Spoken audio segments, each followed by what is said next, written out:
This is PTV World. I am Syed SHABAHAT, and you are watching Fault Lines. The wars are fought in many spheres. The wars are fought on land, wars are fought in the space, in the air, in the ocean, and now another form and other fields of war is emerging, and that is the cyberspace. Countries are not only building their defense in the cyberspace, but also trying to build up offenses against their oppositions. Almost a decade ago, when Israel and United States had conducted a cyber attack on Iran's nuclear plant, it was a turning point and a defining moment in the history of cybersecurity. Going forward, it was also found out that with the introduction of social media, the cyber bots or the cyber soldiers can also manipulate or can also influence the opinion of a citizenry of the country to a great extent, which can possibly cause unrest or political strife in the country as well. There are many countries in the world that are quite ahead of the game. For example, Russia is always blamed by United States for breaching its cyber security apparatus. China is known to have a great cybersecurity wall that does not allow many of the internationally recognized platforms. What this cyber warfare is about, how significant its defense is, and what can be the shape of cybersecurity in the future. Team Fault Lines have prepared a package. Watch the package before I bring my first guest to the program. Cyberspace has evolved into the main domain of military operations, and digital frontlines pose significant challenge to national security. In contemporary world, warfare is conducted on land, by sea, in the air, across space, and now in the fifth battleground, cyberspace. The nature of cyber warfare is that it is asymmetric. Single combatants can find they exploit small holes in the massive defenses of countries and country-sized companies. Effective cyber attacks have the power to compromise users' data as well as the infrastructure of a whole country. As a result, cybersecurity is now acknowledged as a common threat that transcends national boundaries. Cutting-edge cyber attacks also cause invisible manipulation of public opinion and election outcomes using digital tools such as targeted advertising and deep fakes, recordings and videos that can realistically be made via artificial intelligence. Even the most developed countries are not secure from cybersecurity threats. From politics to military information and policy, there is a digital intervention. Developing states with poor digital skills and cyber-related expertise are most vulnerable to cyber threats. Recently, NATO conducted the world's largest cyber defense exercise, Cyber Coalition 2022, on the territory of Baltic Republic, Estonia. In the digitalization and technological development, cyberspace is changing faster than countries can legislate internally and negotiate externally. Since technology is a double-edged sword, so it is high time that the government not only should work on digital literacy and technological enrichment, but also contain the cybersecurity-related threat. Ladies and gentlemen, to join me in my program, my first guest is Dr. Mubashir Hassan, who is an IT expert and a professor, joining me from Paris. Dr. Mubashir, welcome to the show. Thank you very much, Shabbat, for inviting me to your show.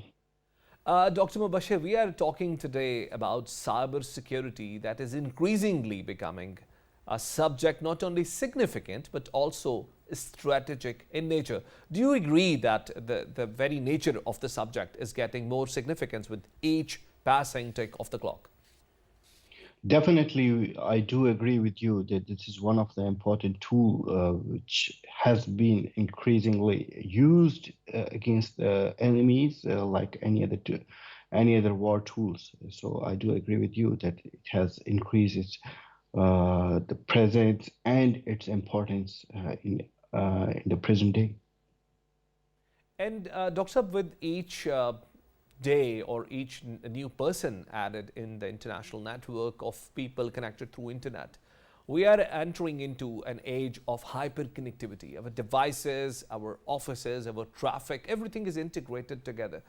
Don't you believe this is what is adding more vulnerability into the system that we exist? Obviously, when you increase the complexity of the network, it increases the vulnerability of the network as well. So when we are heading to the network of networks of the things, and we are connecting our everyday devices to our networks, means that we are increasing the complexity of the networks, And since the manufacturers of the devices, they do not really emphasize on the security, for them the functionality of the equipment is more important because they have to sell their equipment. They normally ignore the security of the devices, and naturally it results in less is in increased vulnerability and less security of the networks. Uh, Dr. Saab, would you agree, as I said in the introduction of the program, that the attack on Iran's nuclear program almost a decade ago by Israel and the United States was a very defining moment in the history of cybersecurity and had perhaps reminded the world of how significant this subject can be? Would you agree with me on that? Uh, I do agree. I would not say, or I would not blame any country that attacked Iran, because nobody claimed that attack.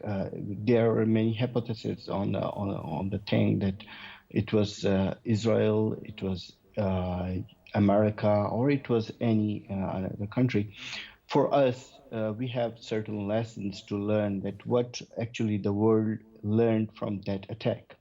Actually, it changed the paradigm of the networks, and it changed the paradigm of the securities, and it changed the paradigm of how the attacks can happen. The story behind the Iran's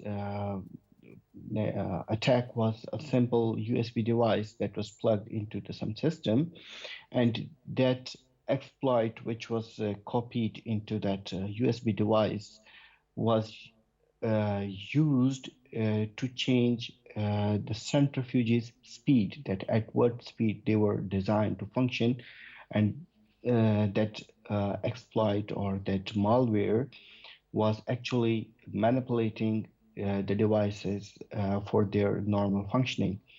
So what we learned after that attack, that exploits or these malwares can be used actually to modify the normal functioning of the hardwares as well.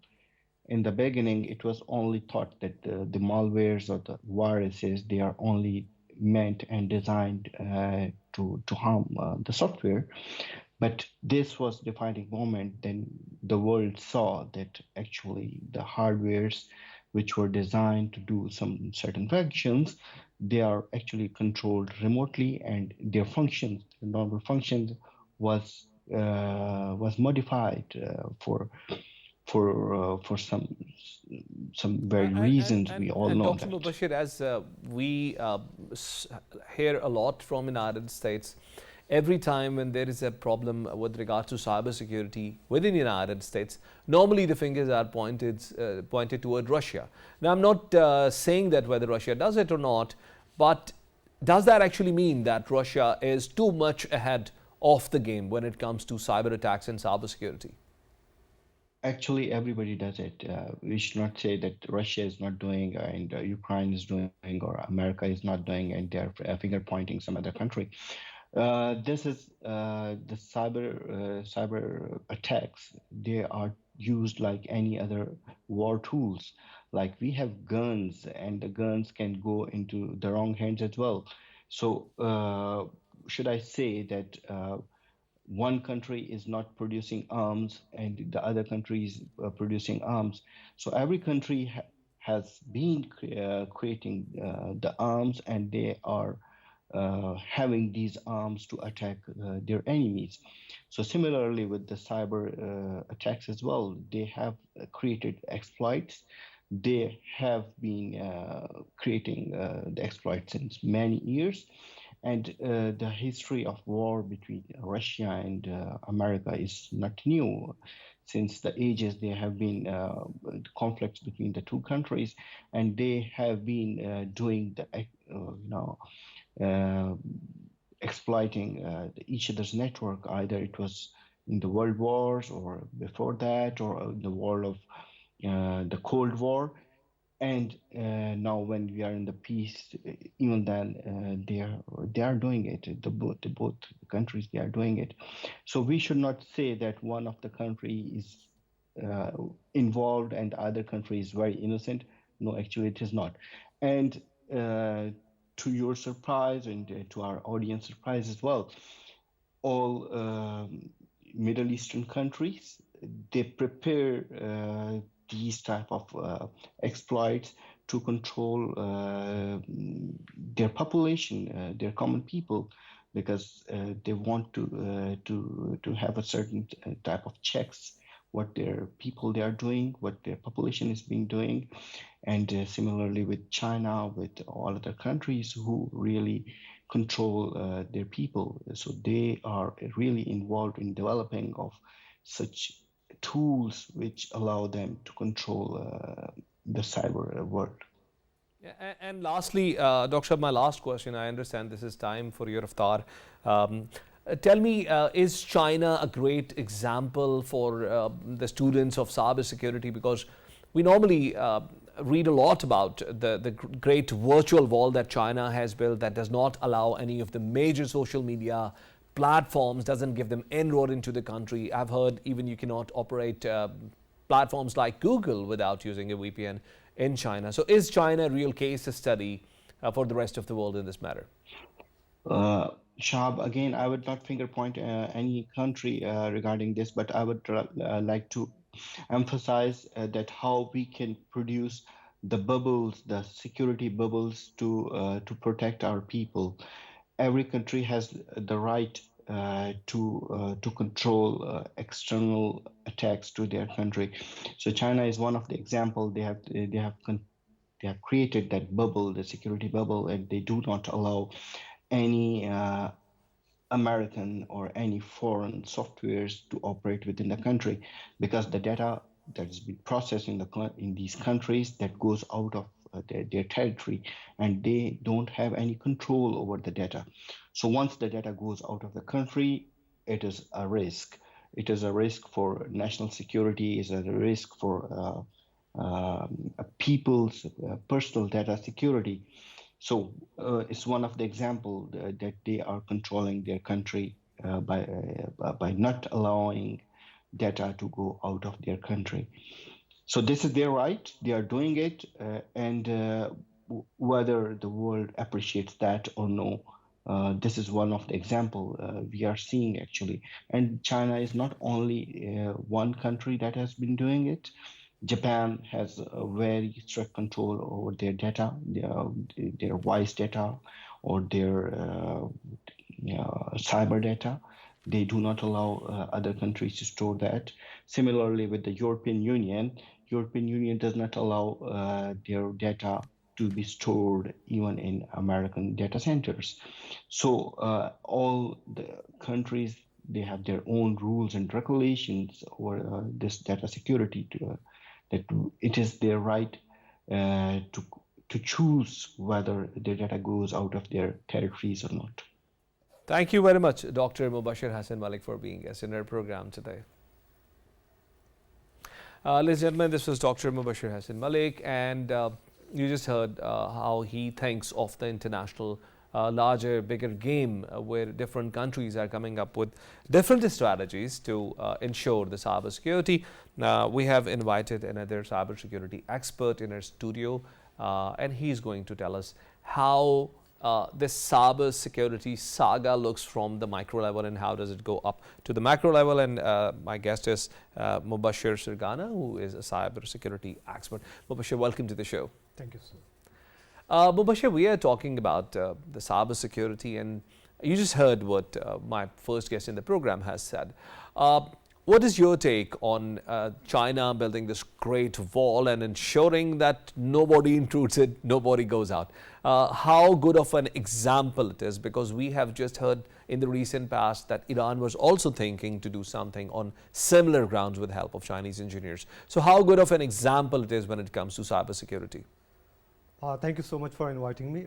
Starting from the Stuxnet incident that took place and actually introduced something new to the nations, like they can take care of their infrastructure, and also they, on the other side, they can like develop some codes or programs that can actually help us to do some espionage or to surveil or to defend their like infrastructure.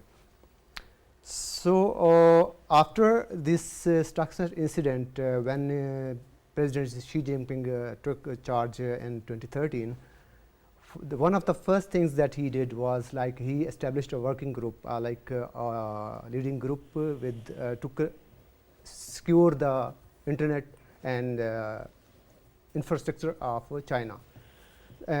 One of the things that this working group was doing, I mean it's still doing, to develop some strategies, not only the strategies but also some tools that can defend and also do some offensive job for the country. So the best way to defense is to offense. Yeah, exactly, in both ways. And also tell me about how it comes to the micro level. So like when we are using computers and mobiles these days, every software, every website that we want to use asks us to allow a number of Trojans, a number of cookies. You know, every website wants us. You name any major website in the world, it wants you to do that. Isn't it making us altogether more vulnerable, and we are creating more windows into our privacy? One thing that actually we should keep in our mind all the time, like there is nothing free in this world. The moment we install an application on our phone, we grant some permissions. Access to our gallery, contacts, call logs, all these things we are giving away as payment of that service that we are availing. But we should keep this thing in our mind that few lines of a code can do wonders. Like it can breach your privacy, it can do surveillance, it can steal data. It can stop a war, it can start a war, if we talk about bigger picture. And we have also heard that these antiviruses that we install in our computers are actually viruses themselves. They actually make sure that you don't install anything else. So is it safe to have antiviruses in your system, or is it actually giving window to another software which will not allow other softwares to have windows while it has a window in your system? Actually, these companies and organizations that develop these antiviruses, they keep on evolving their softwares or antiviruses based on the information that we provide, not directly but indirectly by using their services or softwares. Because when we use or install their antiviruses or softwares on our systems, we actually give them permission to control or to manage our security. By managing our security, they gain access to our information and all that communication that is happening. So they do that analytics, they provide feedback, and when we come across something new, we report to the antivirus, they develop something better, a patch or an update based on our provided information. Taking this conversation forward, Mubashir, the use of social media is rising in the world everywhere. And it reminds me of 2016 saga, which we called Cambridge Analytica. Not only United States had a lot of political noise around social media being used by external factors. They were pointing fingers at Russians. I'm not saying whether Russians did that or not, but also this actually resonated in the entire political system of the United States. How do you see that incident as a game changer for us? In this era of information availability, when it's convenient for us to get information from across the world, it's quite easy to do some misinformation thing. Like what actually Cambridge Analytica did for conservatives, like to give them a leading edge over Democrats, by giving them profiles and interests and psychological mindsets of more than 50 million residents and citizens of US. The liking and disliking of 50 million American citizens. Based on those stats and information, they developed their campaigns. So do you think this was an important turning point that actually told the world that if they are not aware of the cyber security, this can be used even politically as well? Yeah, this is one of the tools that organizations, even the governments or political parties can utilize. Even at in this stage, I mean these days, social media is being widely used for these purposes, like to do campaigns, to do some awareness, to build some narratives. Mubashir, the recent war that we have, the active war that we are seeing in the world at the moment, very unfortunately, is the war between Russia and Ukraine. And this war is also telling the entire world about so many possible venues of warfare. How can it just get out of control and what strategies can be deployed. This is thought to be a war where non-conventional strategies are reminding us of being more useful. Is it also being used in the cyberspace? I mean, is Russia doing something in the cyberspace that is also affecting Ukraine? And if yes, what do we learn out of it? To be precise, I can share the exact information about the ongoing activities that Putin is leading actually. In the Moscow's northeastern area, there is a 6-story building with the name Business Center. There are young engineers, computer engineers and scientists doing a lot of work over there. What actually they are doing over there, they are providing a back-end support to the military operations to strategize, to do some surveillance, to target Ukrainian critical infrastructure and to do some reconnaissance. This is all being done by that huge setup. I mean, this is something, an organized activity led by a government.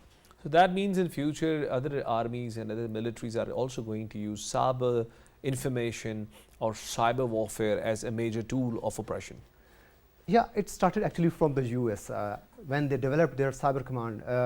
It's led by their army and supported by the government. Then China, Russia, Iran and other countries, they came forward and they started working on it and they took it seriously. Mubashir, this conversation reminds me of a name, Edward Snowden. Perhaps we have been media fatigued after talking a lot about him.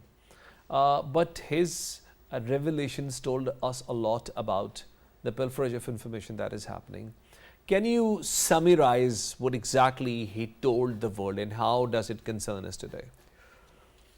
The crux of what actually he did something like he was the biggest whistleblower like in the history.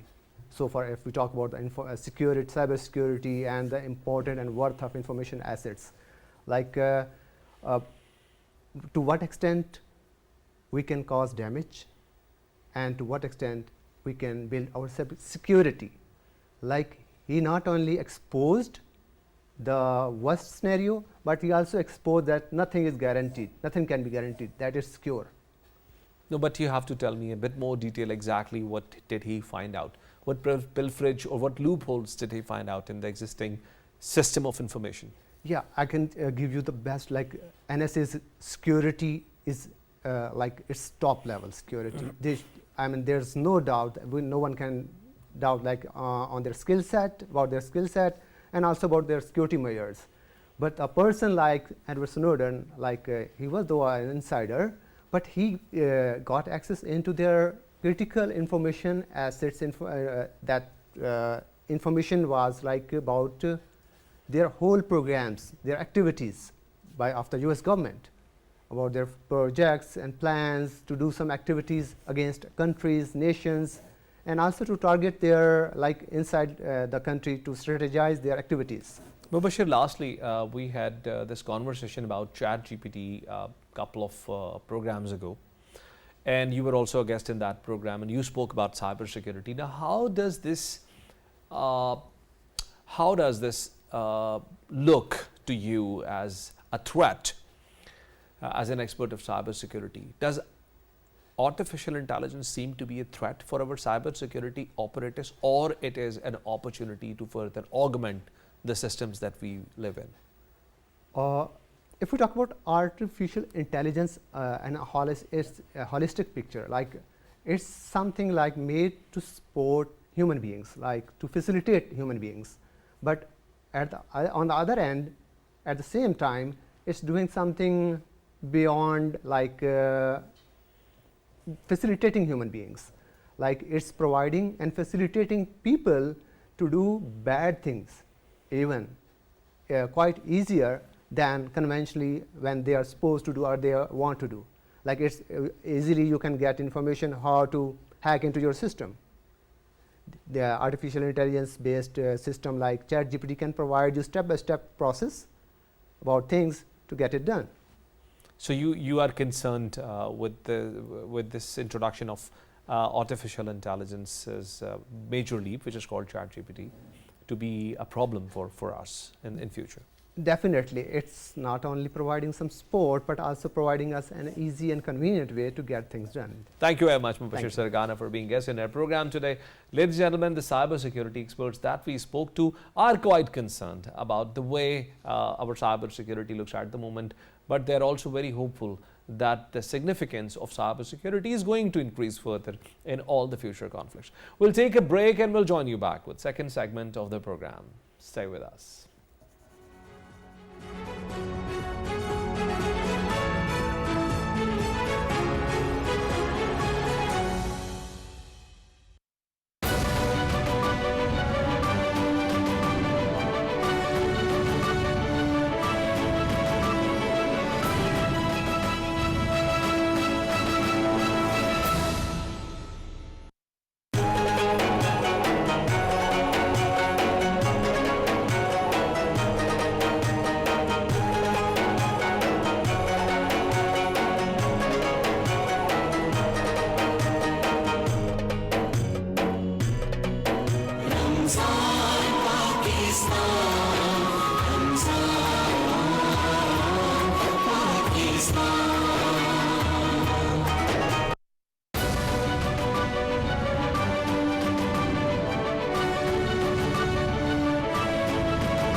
Sayings of the Holy Prophet Muhammad sallallahu alaihi wasallam.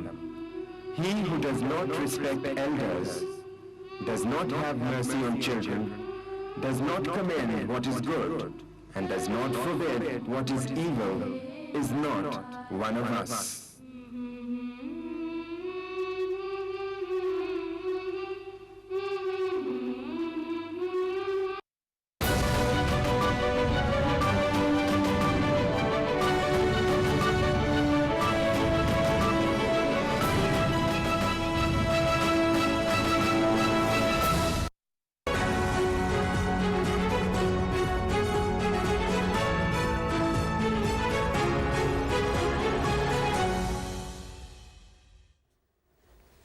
Welcome back. Ladies and gentlemen, since 2019, one calamity, one catastrophe after another has hit planet Earth and has affected its inhabitants.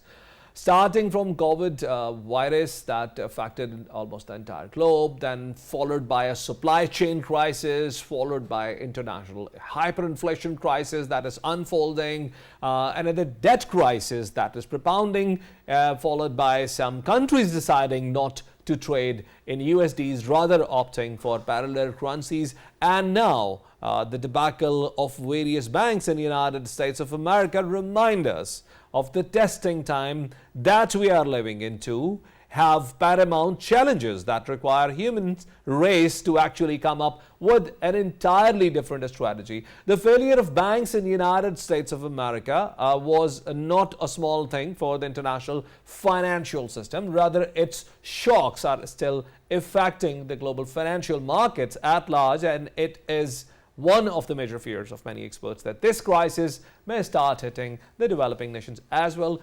Is it going to be a serious crisis, or is it more of a propaganda that many international news agencies are doing just to get some more hype?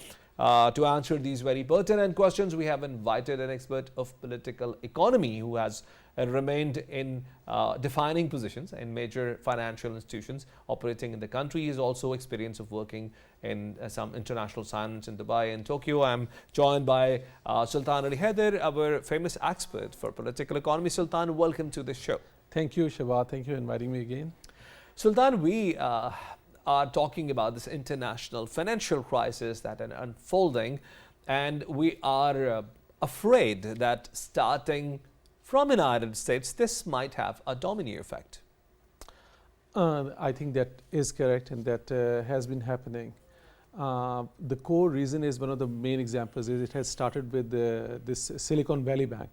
So Silicon Valley Bank it's a domino effect in the sense of perhaps you can say it was the first drop of the rain, right?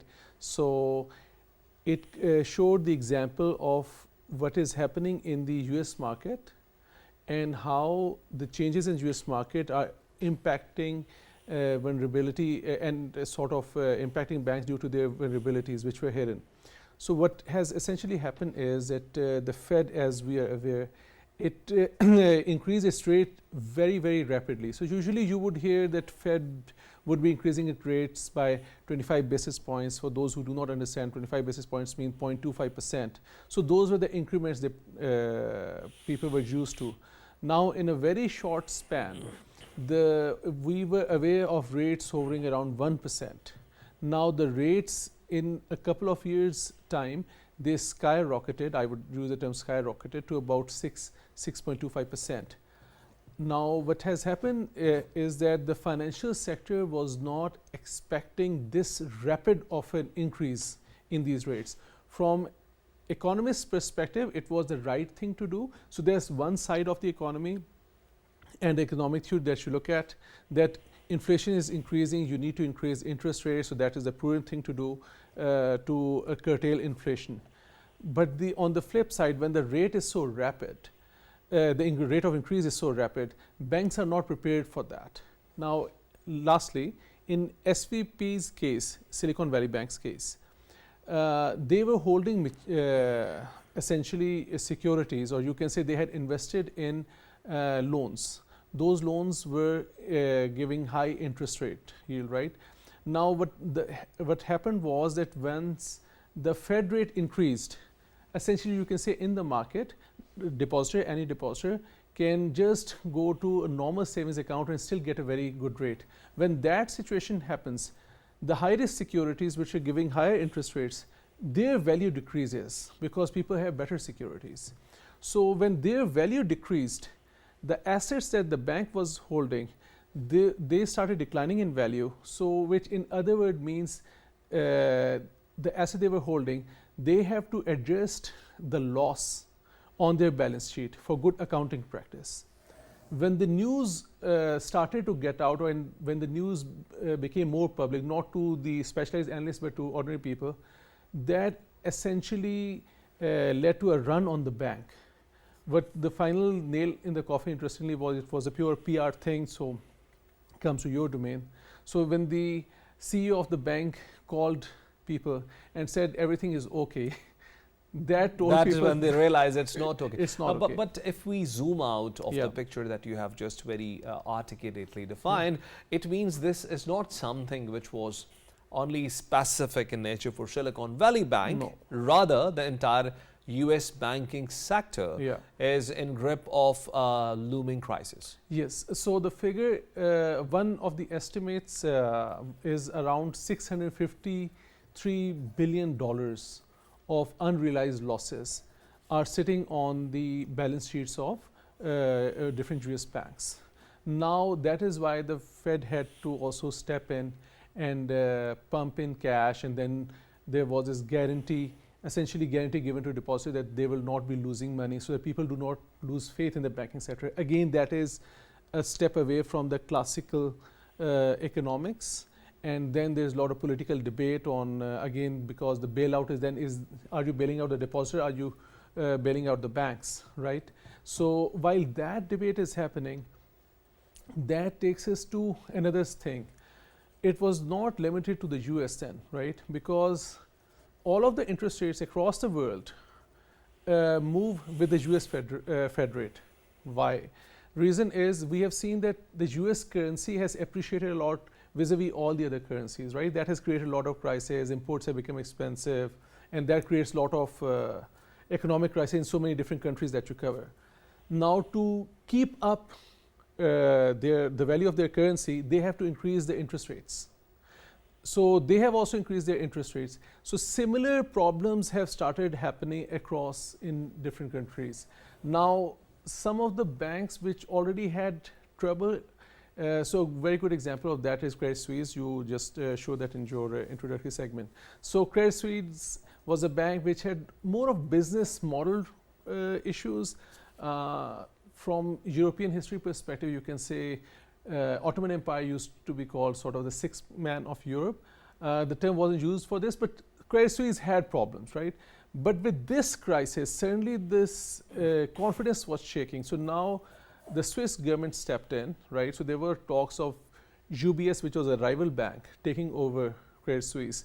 But then the Swiss government stepped in and they wanted that transaction to get executed ASAP before similar crisis to Silicon Valley Bank happens. Sultan, this gives birth to a very pertinent question. You mentioned two cases. One was the case of United States, where you said 653 billion have been losses, the unrealized losses, losses. and in Unrealized order losses. to cover these losses, Fed had to step in. Then you said that in case of Credit Suisse, it was the Swiss government and its federal bank, its central bank that had to step in. I would rather call it attempts of bailout by the central banks.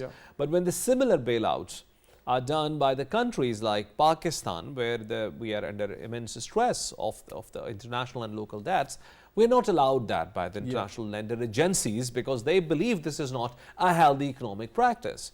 Now, I see a difference between what is being taught to us and what is being done back at home in similar kind of crises, if not worse. So how do you see which side of the argument carries more weight? No, I think it is something like don't do as I do, right? And do what you are told to do.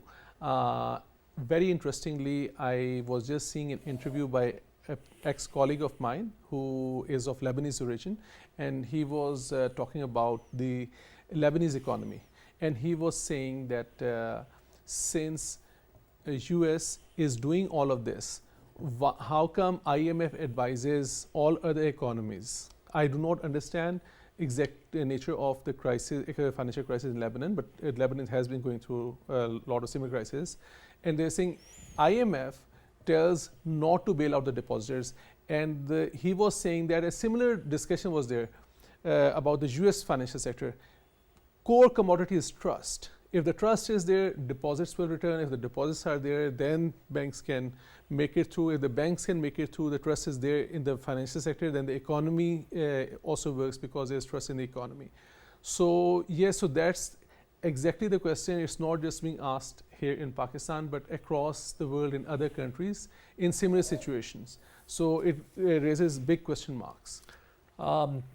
You talked about Lebanese economy, and we are about to, ladies and gentlemen, we are planning to do a separate program. We have also sent invite to different experts within Lebanon, because Lebanon's financial crisis is something that is worth a lot of research. It's one of the worst financial crises. Lebanon and Argentina are the worst financial crisis. Both the countries, by the way, have a three-digit inflation at the moment. But let's talk about the international debt problems that are unfolding. So more and more countries are unable to pay back their debts, and that includes many developing economies. This is a point of concern not only for the lenders, IMF and World Bank, but also for the countries that are essentially providing support, financial support to these countries like China, United States, Germany, and United Kingdom, and it goes on. So do you actually see this very soon becoming something larger than this is at the moment?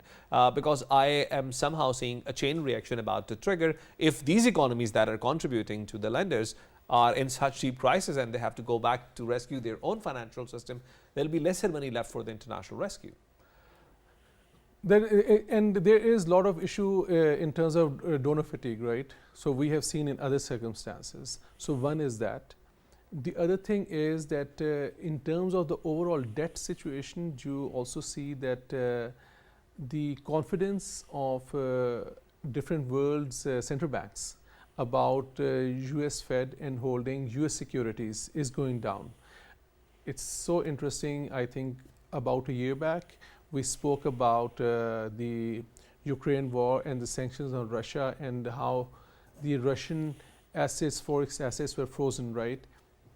And we talked about this 1 year back, that this is going to send a shock to everyone, that if this is happening, then perhaps our currency reserves are not really our currency reserves.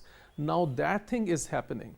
So US debt itself is not attractive for China and other countries to invest in as much as it used to be.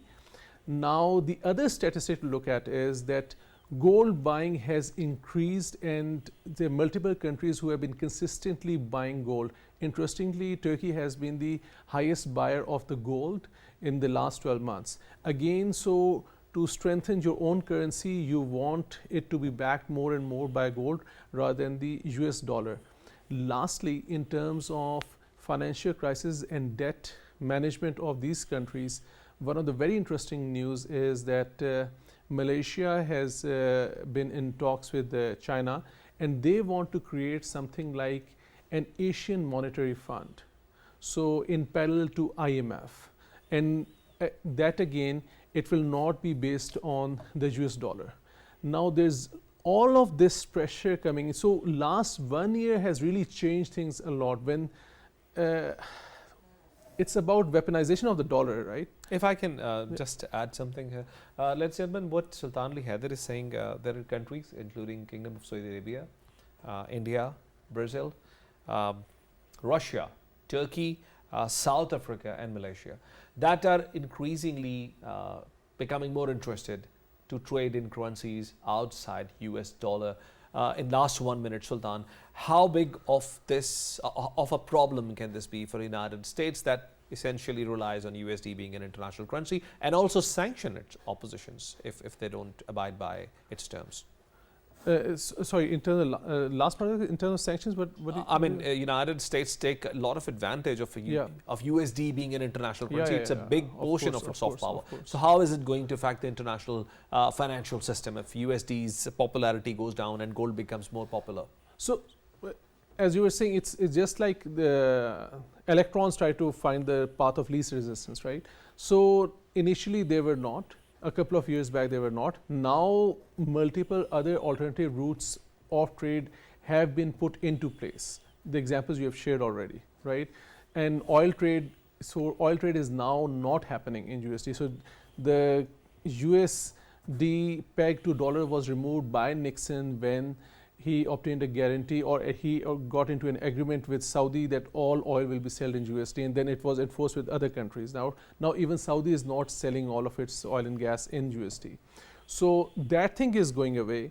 In terms of reserves, people are finding that, okay, due to these sanction regimes, gold perhaps is a better option, or Chinese yuan is a better option. In Russia, the foreign currency which is traded most now is Chinese yuan, right? So that is also moving away. Now there's talk in the US mainstream media.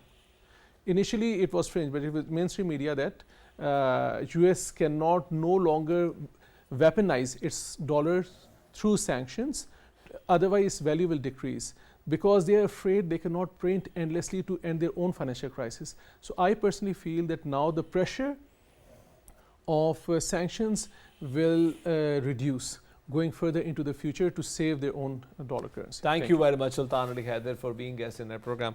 Ladies and gentlemen, I'll just end this program on one of the lines that Sultan said, and he said that he said this about electrons. I'll say this about the international trade, which will eventually find a path of least resistance. The major sellers of oil, that is Saudi Arabia, that is Russia, and a potential seller, Iran, that sits on the maximum oil reserves being untapped for long, are now willing to sell their oil in currencies outside US dollars. The biggest buyers on earth, that is China, India and Brazil, are more than willing to buy outside US dollars, and this might just turn out to be a turning point in the history of financial crisis that we are seeing. We'll join you next week with another program, and until then, Allah Hafiz.